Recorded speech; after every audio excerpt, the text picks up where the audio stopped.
bonjour à vous et bienvenue sur ma chaîne pour votre lecture intuitive de ce mois de février 2025. J'espère que vous allez tous très bien. Je vais pousser un petit peu tout ça. Changement de décor ce mois, vous le voyez, mais ça n'est que temporaire, ça n'est que passager. Le mois prochain, on retrouvera notre décor habituel.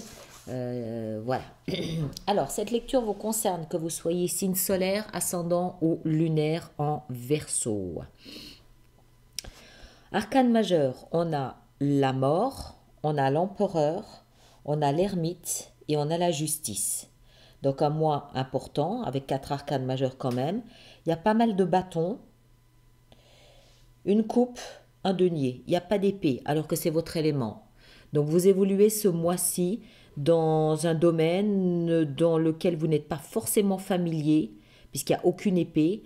Vous changez un petit peu de secteur ce mois. On va voir comment, pourquoi. J'ai l'impression de quelque chose de karmique ici avec la mort et la justice qui est ici, et l'ermite en plus dans la vie sentimentale. On dirait quelque chose de karmique, mais on va entrer dedans. On va voir ce que ça nous donne. Vie professionnelle, ça a l'air de bien se passer, il y a l'air d'y avoir de la collaboration, des partenariats, des associations, ça a l'air pas trop mal. Par contre, vous portez un poids, vous portez un fardeau, quelque chose connecté à votre karma ce mois. Beaucoup de bâtons, alors que ce n'est pas du tout votre élément une fois de plus. L'énergie de l'extérieur qui nous impacte et nous influence ce mois de février, c'est la vérité. La vérité, chiffre 20 dans ce jeu-ci, c'est le jugement, c'est-à-dire la renaissance, c'est-à-dire le karma. Il est peut-être question ce mois-ci d'alléger un poids, une charge que vous portez en vous, un poids sur la conscience, parce qu'on a la mort, de porter une charge, un poids qui peut-être qui ne vous incombe plus, peut-être qui ne vous incombe plus, qui ne vous incombe pas, et que vous aurez donc la possibilité de lâcher, de larguer, pour pouvoir vous réveiller, pour pouvoir revenir à la vie différemment. C'est tout au moins ce que la vie ici, l'énergie de l'extérieur, c'est ce à quoi elle vous invite. On va voir, hein. On a ici dans votre énergie, on a la mort et on a le roi de bâton. Alors, le roi de bâton, ça peut être quelqu'un dans votre entourage, quelqu'un qui a une importance pour vous dans votre vie de tous les jours. C'est possible. C'est peut-être même quelqu'un qui est peut-être arrivé au terme de son voyage sur Terre. C'est possible. Mais moi, je ne crois pas. Moi, je crois que ce roi de bâton, c'est vous. Homme ou femme, le roi de bâton, c'est quelqu'un de puissant et c'est quelqu'un qui aime sa puissance. C'est quelqu'un qui aime étaler sa puissance, qui aime étaler sa réussite, plus sa puissance que sa réussite. C'est quelqu'un qui est très dynamique, c'est quelqu'un qui est flamboyant, c'est quelqu'un qui a du charme, qui a de la séduction, qui a du charisme. C'est quelqu'un qui, quand il passe quelque part, les regards se détournent pour l'observer, pour le voir, pour l'admirer. C'est quelqu'un qui se fait admirer. Je pense que c'est vous, parce que c'est dans votre énergie. Mais on a la mort à côté de ça. Ce qui signifie, à mes yeux, qu'il y a une métamorphose à ce niveau-là qui se fait. C'est comme si vous laissiez derrière vous une façon d'être, une façon de briller aux yeux du monde. On revient à notre histoire de karma. C'est comme si vous laissiez, vous vous métamorphosiez en quelqu'un de plus humble, en quelqu'un de plus simple, en quelqu'un de plus accessible. Il y a ce côté flamboyant, ce côté un petit peu pas bling bling, c'est pas odieux, c'est pas vulgaire, c'est le mot que je cherchais, c'est pas vulgaire. C'est quelqu'un qui a réussi et qui le montre, qui brille naturellement. Il y a une transformation qui est due à cette brillance, qui est due à cette reconnaissance. Il y a quelque chose qui s'opère à ce niveau-là. Ça vous métamorphose, mais ça vous métamorphose d'une façon très, très humble, très simple, accessible. On va voir, on continue, hein. Ce que vous voulez le plus, vous, c'est poser tous vos obstacles, poser tout votre poids, poser tout ce côté, tout ce qui incombe à cette réussite. Il y a des obligations qui vont avec. il y a des obstacles qui vont avec, il y a des charges, il y a des dossiers lourds qui vont avec, oui, des obligations qui vont avec. Et vous voulez poser tout ça parce que ça devient trop lourd à porter. En fait, cette reconnaissance, il y a un autre terme, cette réputation, on peut dire carrément, cette réputation du roi de bâton, homme ou femme, hein, elle devient lourde à porter. Et j'ai l'impression que vous avez envie de changer de vie, j'ai l'impression que vous avez envie de venir à quelque chose de plus simple. On continue.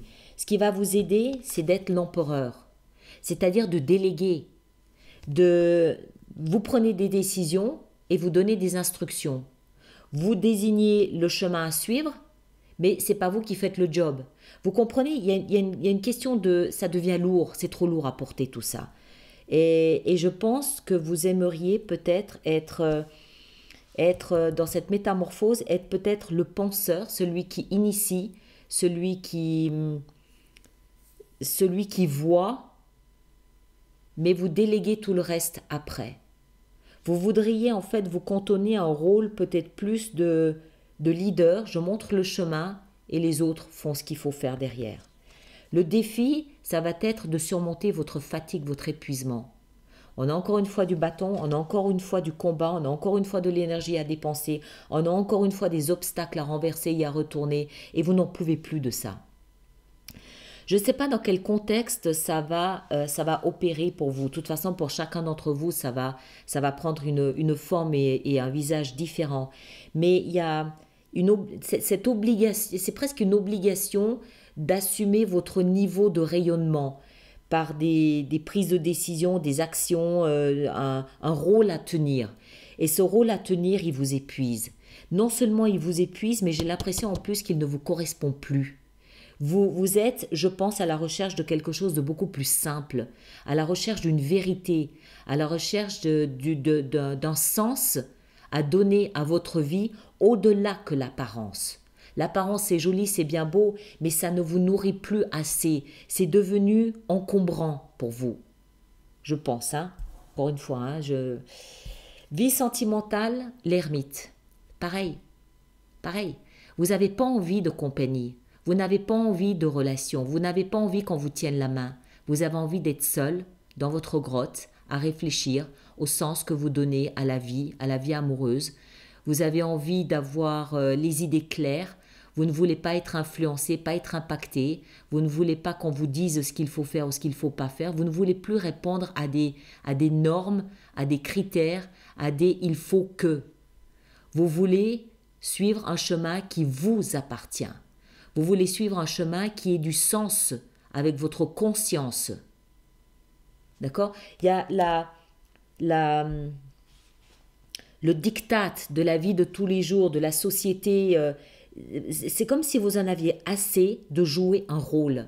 Vous l'avez fait, vous avez brillé, vous avez fait ce qu'il fallait, parfait, très bien. Mais vous avez besoin de revenir à quelque chose de plus simple, de plus modeste et surtout de plus réel, qui vous corresponde davantage. Vie professionnelle, on l'a vu, là, tout va bien. On collabore, on participe, on fait appel à des experts, on est en association, on partage notre savoir, c'est du compagnonnage, voilà, je montre ce que je sais faire, tu me montres ce que tu sais faire et ensemble, on crée quelque chose d'utile et de prospère. Très bien. Vie intérieure, on revient à nouveau à ce besoin d'équilibre, on revient à ce besoin, on se juge soi-même. On se juge soi-même et on se rend compte en fait qu'on a peut-être un karma un peu lourd. On a besoin de l'alléger. On a besoin de faire un nettoyage de ce qui est juste pour nous. On était dans quelque chose qui est peut-être joli, mais qui ne correspondait plus à notre vérité à nous. C'est pour ça que la vie nous invite à faire un gros nettoyage, une prise de conscience du chemin qu'on suivait, qui est peut-être joli, qui est peut-être beau, qui en met plein la vue et plein les yeux, mais qui ne correspond plus à notre lumière intérieure. Et à la fin du mois, on se rend compte qu'on laisse tout ça derrière soi avec la 4 de denier, que ce qu'on avait mis en place précédemment, on s'ennuie de ça. On n'en veut plus de ce bling-bling, on n'en veut plus, on s'ennuie. On est à la recherche d'émotions vraies et sincères. On veut une émotion qui corresponde à l'image qu'on s'en fait. On veut des émotions qui correspondent à ce dont on a besoin, quelque chose qui nous nourrit, quelque chose de vrai, une émotion vraie et authentique, pas une apparence. D'accord? Donc pour moi, il y a vraiment un nettoyage karmique ici ce mois de février. Alors, on va préparer notre extension. Donc, tous ceux pour qui cette lecture fait résonance et ceux qui ont l'habitude, qui connaissent le chemin des extensions, je vous laisse vous y rendre. Et les nouveaux d'entre vous, vous pouvez vous rendre sur le site internet, alice-nicolas.com. Vous avez la rubrique boutique et vous avez la rubrique abonnement. Vous y trouverez différentes informations pouvant vous être utiles. Évidemment, vous allez voir votre signe ascendant, votre signe lunaire. Vous faites la synthèse des trois pour avoir quelque chose de plus personnalisé. 5 d'épée. Dans ce que vous voulez le plus, posez votre fardeau. On a la 3 de bâton. Après, l'empereur ici. Dans ce qui va vous aider, on a la 7 d'épée. Ici, dans le défi que vous avez à relever, on a la 9 d'épée. Elles arrivent les épées là. Hein. Ça, c'est vous toutes ces épées. C'est vous toutes ces épées. Beaucoup de réflexion. Dans la vie sentimentale, l'ermite, on a la 10 de bâton. Dans la vie professionnelle, la 3 de denier, on a la 10 d'épée. Waouh! Vous avez vu le nombre d'épées? 1, 2, 3, 4. Justice, dans la vie intérieure, on a le pendu. Et dans la vie, dans fin de mois, avec la 4 de coupe, la 4 de bâton. Très bien. Très, très, très bien. Ok. Bon, voilà, je vous laisse avec ça. Merci de partager, de liker, de laisser vos commentaires pour les autres personnes du signe du Verseau. Et ceux qui me rejoignent pour l'extension, on est parti, on démarre tout de suite. On l'a donc vu, à mon avis, un mois de profonde interrogation.